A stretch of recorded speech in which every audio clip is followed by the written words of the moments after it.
ନମସ୍କାର। ଏବେ ଭଗବାନ ଶ୍ରୀ ସତ୍ୟସାଇ ବାବାଙ୍କର ଜନ୍ମ ଶତବାର୍ଷିକୀ ପାଳନ କରାଯାଉଛି। ଆଜି ପୁରା ବିଶ୍ୱ ଉତ୍ସବ ମୁଖର ହୋଇଯାଇଛି। ତେବେ ଏ ଭିଡ଼ିଓଟି କରିବା ପଛରେ ରହିଛି ଯେ ଭଗବାନ ଶ୍ରୀ ସତ୍ୟସାଇ ବାବାଙ୍କର ମୋ ଜୀବନରେ କ'ଣ ପ୍ରଭାବ ପଡ଼ିଛି। ମୁଁ କାହିଁକି ଆଜି ଏ ଭିଡ଼ିଓଟି କରିବା ପାଇଁ ଯାଉଛି, କାହିଁକି ନା ମୁଁ ଯେତେବେଳେ ଛୋଟ ଥିଲି 6th-7th କ୍ଲାସ୍ରେ ମୁଁ ସତ୍ୟସାଇ ସଂଗଠନ ସହିତ ଜଡ଼ିତ ଥିଲି। ବାପା ବୋଉଙ୍କ ସହିତ ମୁଁ ଭଜନ କରିବା ପାଇଁ ଯାଏ ଏବଂ ସେଇଠାରୁ ଗୋଟେ ଆକର୍ଷଣ ରହିଥିଲା। ସେ ଭଜନ ଗୁଡ଼ିକ ସତ୍ୟସାଇ ବାବାଙ୍କର ମୋତେ ବହୁତ ପ୍ରଭାବିତ କରିଥିଲା ଏବଂ ମୁଁ ସଂଗଠନ ସହିତ ଯୋଡ଼ି ହୋଇଯାଇଥିଲି। ଆଜି ଆପଣମାନେ ମୋତେ ଦେଖୁଛନ୍ତି ଜଣେ କଳାକାର ହିସାବରେ, ଭଏସ୍ ଓଭର୍ ଆର୍ଟିଷ୍ଟ ହିସାବରେ ବା ଆକ୍ଟର ହିସାବରେ ମୋତେ ଦେଖୁଛନ୍ତି। ଏହା ପଛରେ ମଧ୍ୟ ସତ୍ୟସାଇ ସଂଗଠନରେ ଥିବାବେଳେ ମୁଁ ମୋ ନିଜକୁ ଏକ୍ସପ୍ଲୋର କରିଥିଲି। ଏଇଟା ହେଉଛି ମୋର କାହାଣୀ। ଯେତେବେଳେ ମୁଁ 7th କି 8th କ୍ଲାସ୍ରେ ପଢ଼ୁଥିଲି, ସେତେବେଳେ ରାଜ୍ୟସ୍ତରୀୟ ଏକ ସମ୍ମିଳନୀ ହୋଇଥିଲା, ଯେଉଁଥିରେ କି ମୁଁ ସେଥିରେ ଅଂଶଗ୍ରହଣ କରିଥିଲି। ଏବଂ ସେହି ସମୟରେ ମୋର ଏବେ ବି ମନେ ଅଛି ସେ ସମୟ, କାହିଁକି ନା ସେହି ସମୟରେ ମୋତେ ଗୋଟେ ପଢ଼ିବା ପାଇଁ ଦିଆହେଇଥିଲା। ମୋଷ୍ଟ ପ୍ରବାବଲି ଏଇଟା ପାରାଦୀପରେ ସେଟା ହେଇଥିଲା ସେ ଫଙ୍କସନ୍ଟା। ରାଜ୍ୟର ସବୁ ଜାଗାରୁ ଆସିଥିଲେ, ବହୁତ ଡିଭୋଟିଜ୍ ଆସିଥିଲେ, ଆମେ ମଧ୍ୟ ଯାଇଥିଲୁ। ମୁଁ କାମାକ୍ଷାନଗରରୁ ବେସ୍ କରୁଥିଲି ଏବଂ କାମାକ୍ଷାନଗରରୁ ଆମେ ମୋ ବାପା ବୋଉଙ୍କ ସହିତ ଯାଇଥିଲେ। ଆମର ଅନ୍ୟ କିଛି ସାଇ ସଂଗଠନର ସଦସ୍ୟମାନେ ଯାଇଥିଲେ, ମୋର ଭାଇ, ବଡ଼ ଭାଇ, ବଡ଼ ଭଉଣୀମାନେ ମଧ୍ୟ ଯାଇଥିଲେ। ଏବଂ ମୋର ମନେ ଅଛି ସେଠି ଯେଉଁ ମୋତେ ପଢ଼ିବା ପାଇଁ ଦିଆହେଇଥିଲା ଗୋଟେ ଷ୍ଟେଜ୍ରେ, ମୁଁ ଜାଣିନି ମୁଁ ତାକୁ କେଉଁଭଳି ଭାବରେ ପଢ଼ିଲି। ଷ୍ଟେଜ୍ରେ ମୁଁ ପଢ଼ିଲି, ମୁଁ ମଧ୍ୟ ନିଜେ ଅନୁଭବ କଲି ଯେ ମୁଁ କ'ଣ ଏତେ ବଢ଼ିଆ ତାକୁ ପଢ଼ିଲି। ମୋର ଯେଉଁ ଭଏସ୍ ଓଭର୍ ଆର୍ଟିଷ୍ଟ ଆଜି ମୁଁ ହେଇଛି, ସେଇଠି ମୁଁ ନିଜକୁ ଏକ୍ସପ୍ଲୋର କଲି ଯେ ମୁଁ ଗୋଟେ ବହୁତ ବଢ଼ିଆ କରି ପଢ଼ିପାରୁଛି, ସୁନ୍ଦର ଭାବରେ ମୁଁ କହିପାରୁଛି।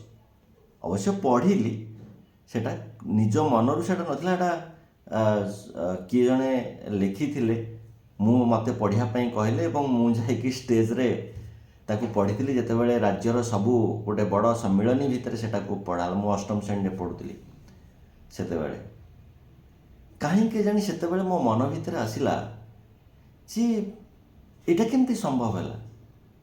ମୁଁ ଏତେ ଭଲ ଷ୍ଟୁଡ଼େଣ୍ଟ ନଥିଲି, ଭଲ ପଢ଼ୁନଥିଲି, ମୋର ସବୁବେଳେ ଖେଳକୁଦରେ ଟିକେ ମନ ଥିଲା। ବଟ୍ ଏଇ ମାନେ ଲାଷ୍ଟ 1-2 ଇୟର୍ସ ଭିତରେ ସତ୍ୟସାଇ ସଂଗଠନରେ ମିଶିବା ପରେ ଜୀବନରେ ଗୋଟେ ପରିବର୍ତ୍ତନ ଆସିଥିଲା, ଗୋଟେ ଇଣ୍ଟରେଷ୍ଟ ଆସିଥିଲା ଭଜନ କୀର୍ତ୍ତନ ପ୍ରତି। ଏବଂ ସେଠି ଯେହେତୁ ସମ୍ମିଳନୀକୁ ଆମେ ଯୋଗ ଦେବା, ତେଣୁ ସମ୍ମିଳନୀ ପାଇଁ କିଛି ପ୍ରିପାରେସନ୍ ବୋଧେ ହେଇଥିଲୁ କି କ'ଣ, ମୋର ସେଇଟା ଏକ୍ଜାକ୍ଟଲି ମନେ ନାହିଁ। ବଟ୍ ସେଇ ଯେଉଁ ମୋର ଷ୍ଟେଜ୍ଟା ମନେ ପଡ଼ୁଛି, ଏବେ ବି ମନେ ପଡ଼ୁଛି, ସବୁବେଳେ ମନେ ପଡ଼େ। ଏବଂ ସେ ପାଠ ପଢ଼ାରେ ମୁଁ ଯେଉଁ ଟୋନ୍ ଦେଇକି, ଭଏସ୍ ଦେଇକି ସେଟାକୁ ପଢ଼ିଥିଲି, ସେଇଟା ମୋର ମନେ ପଡ଼େ ଏବଂ ମୋତେ ସେଠି ବହୁତ ଆପ୍ରିସିଏସନ୍ ମିଳିଥିଲା। ସେଇ ଯେଉଁ ଆପ୍ରିସିଏସନ୍ ମିଳିଥିଲା, ସେଇଟା ବୋଧେ ଏଇ ଯେଉଁ କଳାକାର ଜୀବନର ଗୋଟେ ମଞ୍ଜିଟେ ପୋତା ହେଇଛି ସେତିକି ବେଳଠୁ, ଯାହାକି ମୋତେ ଭିତରେ ଭିତରେ ଭିତରେ ଭିତରେ ଗୋଟେ ସବୁବେଳେ ଲାଗେ ଯେ ବୋଧେ ଅଭିନୟଟା ମୋ ପାଇଁ ଥିଲା, ବୋଧେ ଭଏସ୍ ଓଭର୍ରେ କାମ କରିବା ପାଇଁ ମୋର ଥିଲା। ଏବଂ ତାପରେ ପରେ ପାଖାପାଖି ସେଇ ସମୟରେ ଆମେ ଗୋଟେ ପାଲା ମଧ୍ୟ କରିଥିଲୁ, ଯାହାକି ମୋର ପ୍ରଥମ ଷ୍ଟେଜ୍ ପରଫର୍ମାନ୍ସ ଥିଲା। ମୁଁ ପାଲାରେ ଶ୍ରୀପାଳିଆ ହେଇଥିଲି, କୀର୍ତ୍ତନ ଧରିକିରି ସେଠି ଆମେ ଗୋଟେ ପାଲା କରିଥିଲୁ। ସେଠି ଆମେ ଯେଉଁ 5 ଜଣ ରୁହନ୍ତି, ପାଳିଆ ଏବଂ ଶ୍ରୀପାଳିଆ, ତ ମୋର ସେଇଟା ଗୋଟେ ମନେ ଅଛି ଯେ ବୋଧେ ବାବା ସେବେଠାରୁ ବୋଧେ ଜାଣି ସାରିଥିଲେ ଯେ ଏଇଟା ଆକ୍ଟରଟା ହେବ, ତେଣୁ ତାକୁ ଟିକେ ଏଇଠି ମଞ୍ଜିଟା ପୋତିଦେବା।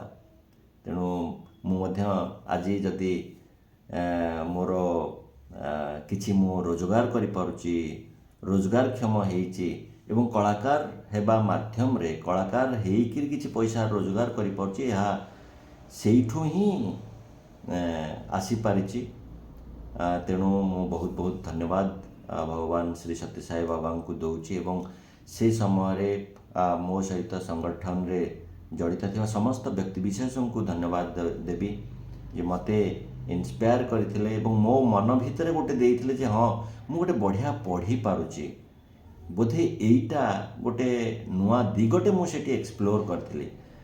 ଆଉ ସଂଗଠନରେ ଆଜି ବି ମୁଁ ଦେଖେ ପ୍ରତ୍ୟେକ ଛୋଟ ଛୋଟ ପିଲା ଯେଉଁ ବାଳ ବିକାଶ କାର୍ଯ୍ୟକ୍ରମ ରହେ, ଆମେ ବାଳ ବିକାଶ ପିଲା ଥିଲୁ, ତ ବାଳ ବିକାଶ କାର୍ଯ୍ୟକ୍ରମରେ ଅଂଶଗ୍ରହଣ ତ ଆମେ ସବୁବେଳେ କରୁଥିଲୁ। ସେଇଟା ହିଁ ଗୋଟେ ବାଳ ବିକାଶ କାର୍ଯ୍ୟକ୍ରମର ଗୋଟେ ଅଂଶବିଶେଷ ଥିଲା ଏବଂ ବୋଧେ ଗୋଟେ ଇଣ୍ଟରନ୍ୟାସନାଲ କନଫରେନ୍ସ ଥିଲା ବୋଧେ ପୁଟ୍ଟପର୍ତ୍ତିରେ, ସେଇଟା ବି ମଧ୍ୟ ମୁଁ ସେଇ 8-9 କ୍ଲାସ୍ରେ ମୁଁ ଯୋଗଦାନ କରିଥିଲି। ତ ବହୁତ ଭଲ ଲାଗେ ବାବାଙ୍କ ପାଇଁ, ବାବାଙ୍କର ଯେଉଁ କିଛି ଲୀଳା, ତାଙ୍କର ଯେଉଁ ଜପ ଧ୍ୟାନ ଏଇସବୁ ଜିନିଷ ଯେଉଁ ଶିଖା ହେଇଥିଲା, ତାହା ହିଁ ଜୀବନରେ ଗୋଟେ ବଡ଼ ପରିବର୍ତ୍ତନ ଆଣିଦେଇଛି।